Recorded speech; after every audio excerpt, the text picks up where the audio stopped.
बिस्मिल्लाहिर्रहमानिर्रहीम। अस्सलाम वालेकुम। गमगोल प्रॉपर्टी लाया आपके लिए 10 लाख रेंट पर लगा हुआ खूबसूरत plaza.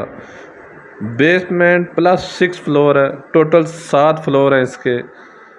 Bairiya phase 4 main switch centre main मरकज़ में ये वाक़या है। इन्वेस्टमेंट करने का बहुत शानदार मौका। मेन मरकज़ बैरिया फेस 4 में टोटल प्लाजे बने हुए हैं आसपास, कमर्शियल प्लाजा।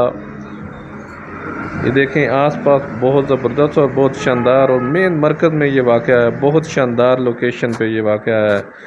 मौजूदा रेंट 10 लाख रुपया आ रहा है। 10 लाख रुपया मौजूदा रेंट आ रहा है। बहुत ही खूबसूरत लोकेशन और बहुत खूबसूरत इन्वेस्टमेंट करने का शानदार मौका। ये देखें बहुत प्यारी लोकेशन।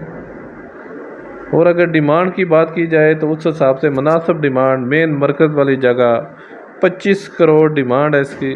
25 करोड़ डिमांड है, 10 लाख रेंट पर लगा हुआ है। 25 करोड़ डिमांड है इसकी। Bairiya phase 4 main switch centre में ये वाक़या है। कार्नर प्लाजा है।